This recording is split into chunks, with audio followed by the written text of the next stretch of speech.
બાવકા PHC ખાતે માસિક સ્વચ્છતા દિવસ નિમિત્તે કિશોરીઓને આરોગ્યપ્રદ માર્ગદર્શન. જિલ્લાના તમામ પ્રાથમિક આરોગ્ય કેન્દ્ર પર એક સાથે ઉજવણી.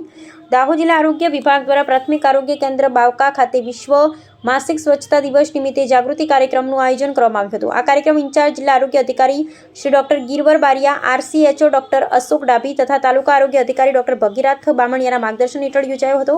કાર્યક્રમ દરમિયાન જિલ્લા પંચાયત આરોગ્ય શાખાના program coordinator Shri Vishal Damor, health and wellness સેન્ટરના સામુદાયિક આરોગ્ય અધિકારી સીએચઓ બાવકા પીએચસીના એમપીએચએસ, એમપીએચડબલ્યુ, એફએચડબલ્યુ સ્ટાફ તથા આરબીએસકે કાર્યક્રમના ડોક્ટર પન્ના ડામોર દ્વારા ઉપસ્થિત કિશોરીઓને કિશોરાવસ્થા દરમિયાન જરૂરી પોષણ, વિવિધ આરોગ્ય સમસ્યાઓ તથા એડોલેસન્ટ ક્લિનિકમાં ઉપલબ્ધ આરોગ્ય સેવાઓ અંગે વિસ્તૃત માહિતી આપવામાં આવી હતી. સાથે જ માસિક ધર્મ દરમિયાન સ્વચ્છતા જાળવવાના મહત્વ વિશે પણ જાગૃતિ ફેલાવવામાં આવી. આ કાર્યક્રમનો મુખ્ય ઉદ્દેશ્ય માસિક ધર્મ સંબંધિત સામાજિક કલંક અને ભ્રાંતિ દૂર કરી સ્ત્રીઓ અને કિશોરીઓને માસિક સ્વચ્છતાના પડકારો અંગે યોગ્ય સમજ આપવાનો તેમજ સામાજિક જાગૃતિ લાવવાનો હતો. કાર્યક્રમ દરમિયાન સ્વચ્છતા કિટ્સના ઉપયોગ, સેનિટરી પેડના યોગ્ય ઉપયોગ અને સુરક્ષિત નિકાલ, પૌષ્ટિક આહાર તથા આરોગ્યપ્રદ જીવનશૈલી અંગે વ્યવહારુ માર્ગદર્શન પૂરું પાડવામાં આવ્યું હતું. ઉપરાંત માસિક દરમિયાન થતા દુખાવાને ઘટાડવા માટે કિશોરીઓને યોગ શિક્ષણ પણ આપવામાં આવ્યું હતું. અહેવાલ માજુભાઈ બારી.